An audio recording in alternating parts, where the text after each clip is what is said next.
Welcome to this Learning Coach and Professional Coach briefing for the Arthur Terry Skip for September 2021. We're now known as Arthur Terry Skip because Arthur Terry Teaching School as a designation no longer exists, so now we have the Arthur Terry Skip, which is separate from, but we're still working within, the Arthur Terry Teaching School hub for the North Birmingham area.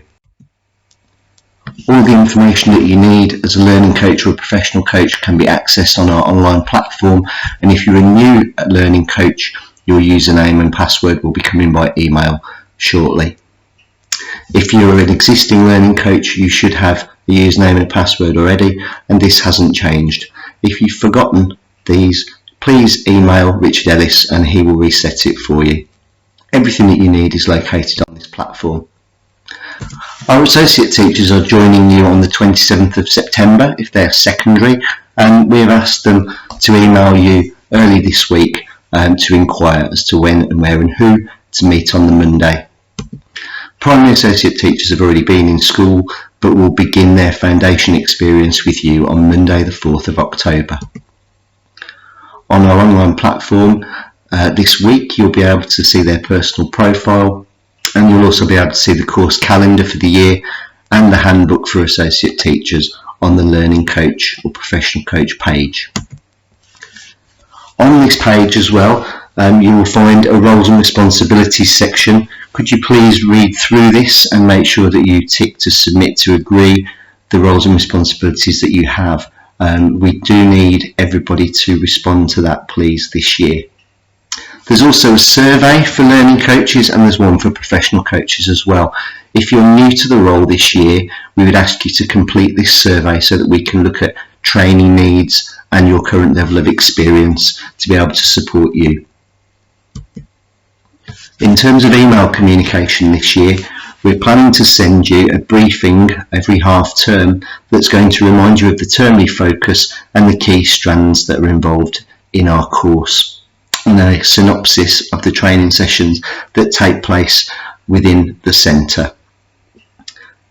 There'll also be some references and reading as well connected to those sessions.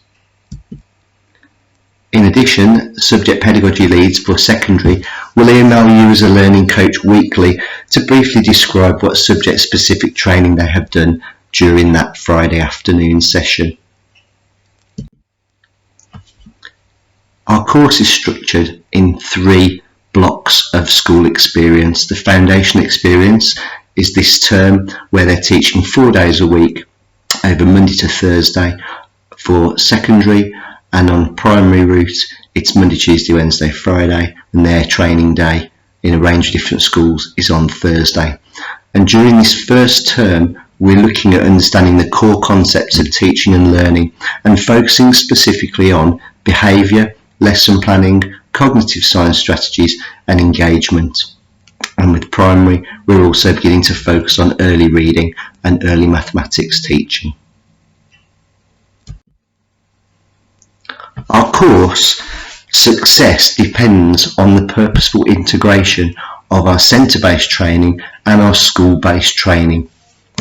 And you'll see from the secondary course we have PES sessions, which is the generic training sessions taking place mainly on a Friday morning, and then on a Friday afternoon there are subject specific sessions known as SPA.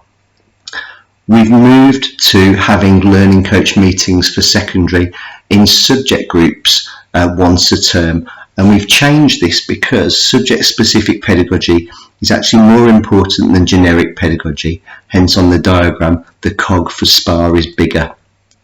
This hopefully should have greater relevance to you and more chance for you to talk and discuss issues amongst a team of learning coaches within the specific subject. It's going to give us an opportunity to share good practice, cutting edge pedagogy and resources within our subject areas.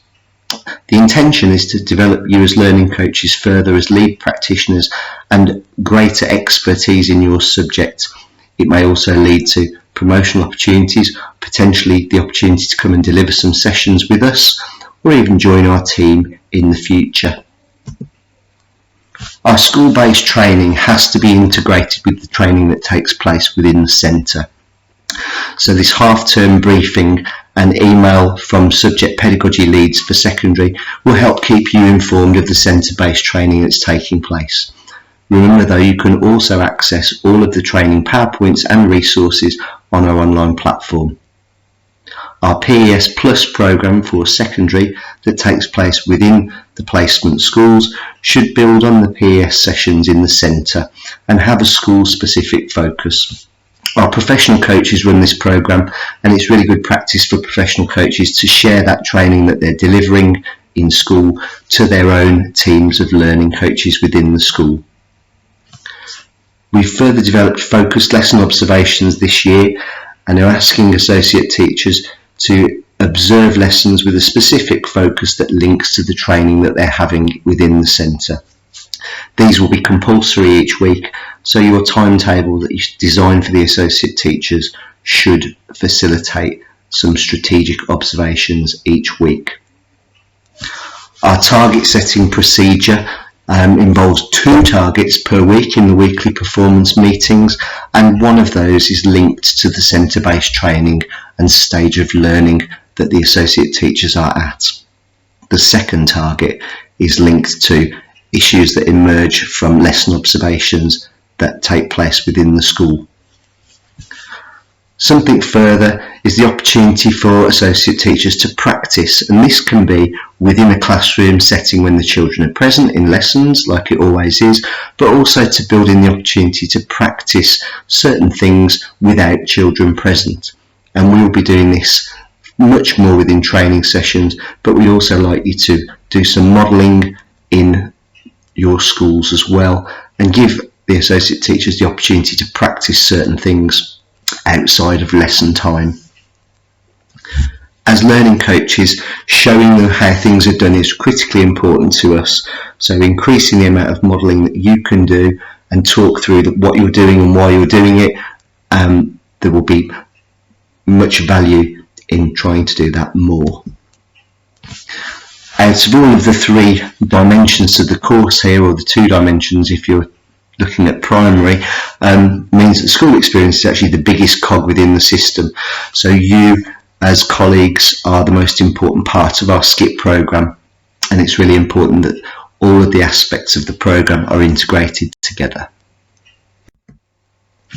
We're currently producing an operations handbook, and in this handbook should have all the information about the course and its structure in one place for you, and this will be useful as a point of reference, particularly if we receive an Ofsted inspection call, and we could actually be potentially inspected at any point from January 2022. We've developed the teacher toolkit, and for those of you that were present with us last year, you'll be familiar with how the teacher toolkit works to inform our weekly target setting. It's been reduced to less strands now, so there are only 10 areas of focus, and it's interactive, so it has links to useful reading, websites, video clips, and this is going to provide specific actions for associate teachers to help them achieve their target. The weekly performance meetings are that protected time of an hour for the learning coach and associate teacher to spend together and set 2 targets each week. And we've reduced this from 3 targets to make sure that the development is more robust. The first target is centrally set by the Arthur Terry SKIP and is based upon the termly focus and stage of learning and the training that's been taking place that week. And this will be shared with associate teachers in their weekly briefing, which you can also access online. The second target will be something that has emerged during school experience from any formal weekly lesson observations that take place. The associate teacher have access to this toolkit as they are part of the ATLP, and we're currently looking at access for learning coaches at the moment, and you should be able to access this yourselves very soon. And there are slightly different versions for primary and for secondary routes. So the toolkit has 10 focus areas, and the targets that come from each of those focus areas are numbered, as you can see on the screen. The idea is to choose a target from one of these points here, And then when you click on each of those areas when you've decided on that target, there is a range of specific actions to choose from. And that could be being observed doing those particular things within the classroom. It could also be supported by reading, videos and websites. So we're very pleased to have such an expansive team of outstanding learning coaches within our partnership.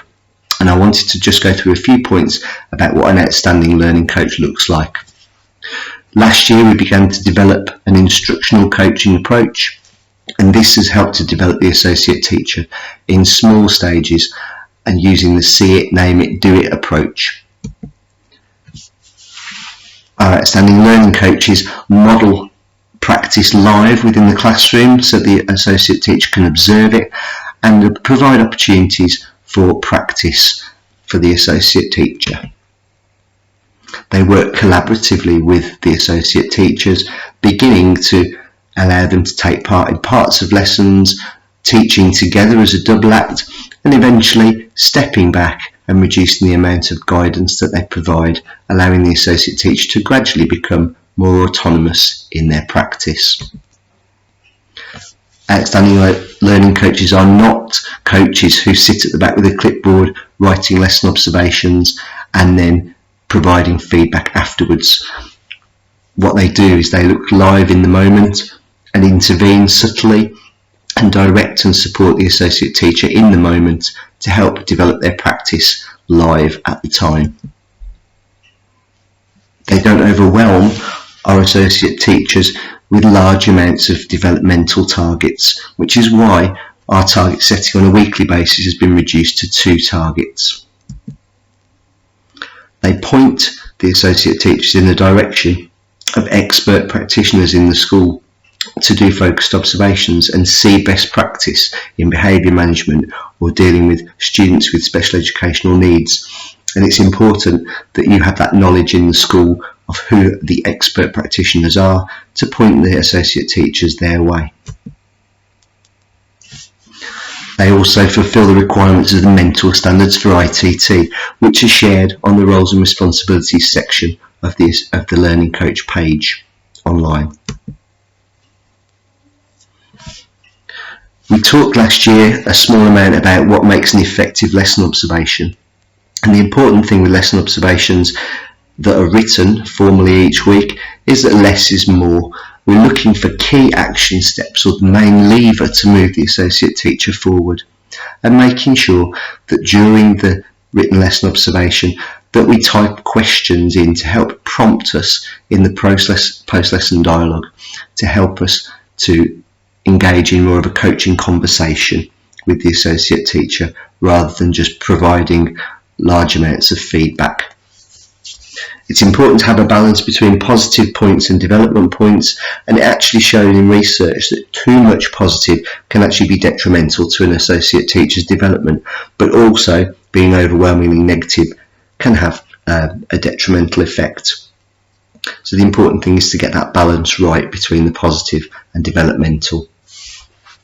The other thing is to focus on learning that's occurring rather than the teaching, so actually drilling down and looking at what the students have actually learnt rather than the teacher's behaviour is something that also contributes to effective feedback. There's an article from the Chartered College of Teaching from May this year that talks about effective observation feedback, and the main focus of that is that what we should be doing is focusing really on subject-specific pedagogy, and that's in both primary and secondary education. And it's far more powerful for us to ask questions and to focus on the actual subject knowledge and subject pedagogy to help our associate teachers move forward. Lesson observations are less effective when there is a chronological description of what's happened over the hour. The associate teachers have been present throughout the experience and quite often will be able to tell you a lot of the things that you've written down on an observation form. Less effective observations also contain the vast majority of comments related to behaviour management or the teacher's behaviour rather than the actual learning that takes place. In terms of our evidence base this year, our associate teachers found it more difficult to provide evidence that they'd communicated with parents, whether this be by phone or email.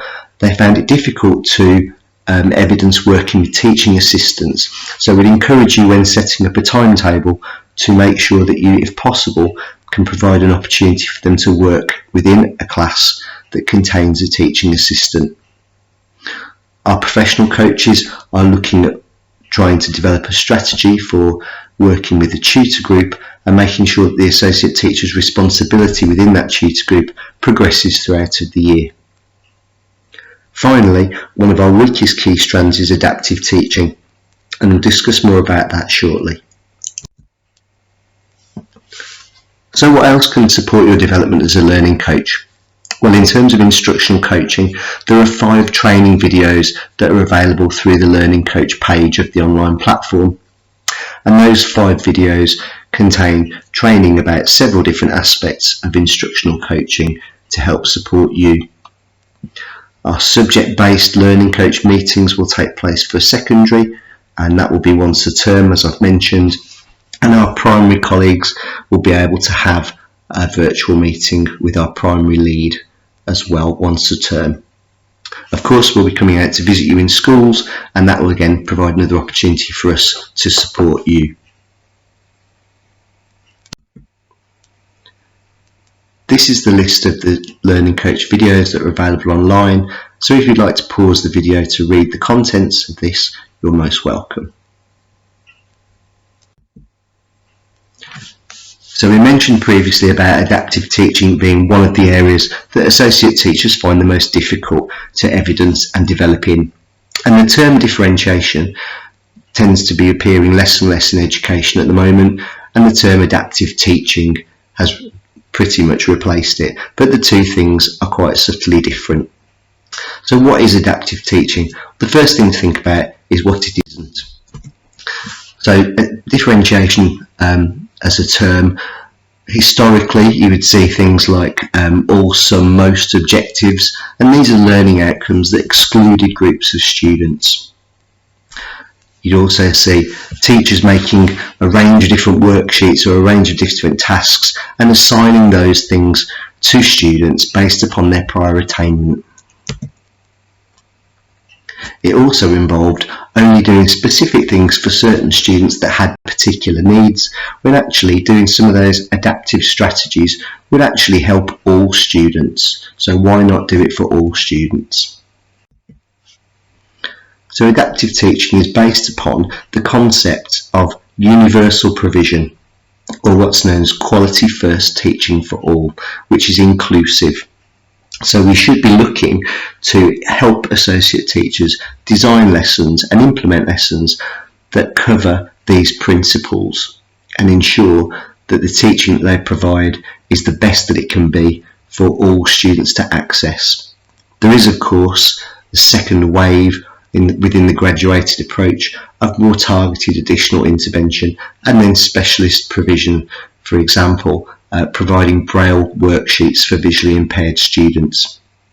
But we like to frame this with associate teachers that they plan a lesson, implement it, review what's occurred, assess what students have learned, and then use that to inform what they do next. And that should be inclusive and should be ongoing.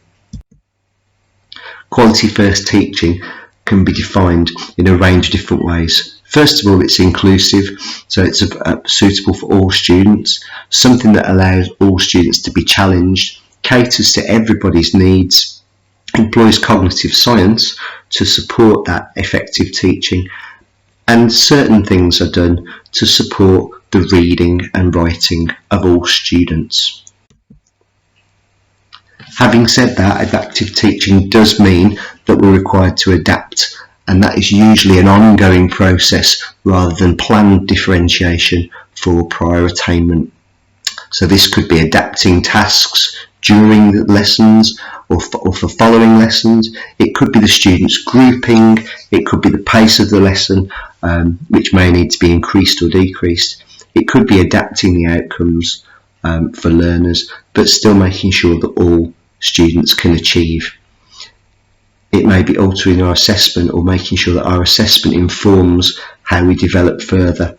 It could be adapting resources, but again, it's important to make sure that we're adapting resources to support all students for the best learning outcomes.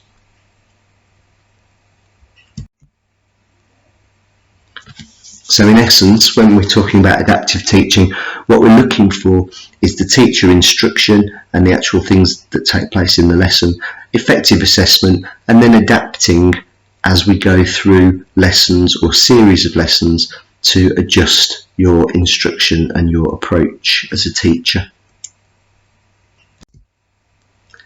Finally, we'll look at how we're held to account within our SCIP programme. And of course, there's Ofsted inspections, which is the main thing that informs our accountability. And the second thing, which is critically important, is the ITT core content framework. And that forms the skeleton of the curriculum for ITT. Please make sure that you're familiar with this document and the content of it. It actually drives our curriculum, and it has to be covered completely on any ITT programme. Elements of that take place within the centre-based training, but large elements of it take place within schools as well. Our content, our curriculum, has to be ambitious and has to really go beyond the core content framework. So we have a range of things that take place on our course that do go beyond this framework. It isn't a framework that associate teachers are assessed against, but it is something that our curriculum provision is judged against. And finally, just a few things to do. Obviously, planning the associate teacher's timetable will be the first thing in your mind at the moment. For secondary, this needs to include joining a tutor group. And ideally, we'd like that to be outside of their subject department, and the professional coach may be organising this centrally within your school. For primary, our associate teachers during the foundation experience should be spending the majority of the time in the classroom, in sessions over 4 days during the week, and building up to teaching approximately 40% of that time. They do still need to have periods of time within the week to do strategic observations, and of course they should start by doing lots of observations, then beginning to teach parts of some sessions, and then taking over the whole class for some whole sessions, but retaining some observation time. In secondary, during the foundation experience, 50% of the time the associate teachers are in school. They should be in the classroom in lessons over that 4 days of Monday to Thursday, and they should be building up to teaching 40% of the week, but retaining 10% for observation time. So if you are in a school that has a 5-period day from Monday to Thursday, that would be 20 lessons, and they should be in 10 of those lessons during that week, and build up to gradually teaching up to 8 of those 10 lessons, remaining 2 lessons per week to be used for focused observations. Of course, this will start off with in the first week of observations, then moving to develop to teach parts of lessons, and then whole classes in Key Stage 3, building up potentially to Key Stage 4 if coping with that. We'd also encourage those focused observations and some of that time to be in Key Stage 5 and Key Stage 4 as well. We'd also like you to remember to complete the roles and responsibilities confirmation on our online platform, and to look at your associate teacher's personal profile to find out a bit about them in a bit more detail. When the associate teachers contact you, please make sure that they know when and who to meet on their first day. Thank you for listening, and thanks for all the support this year that you're about to give. Our course is really successful. We're very, very proud of the recruitment that we've managed to achieve this year. And our team, I'm sure, will be in touch again with some more information about follow-up live virtual meetings to answer any questions that you may have. But of course, you're most welcome to contact us by email if you have questions in the meantime. Thanks for listening.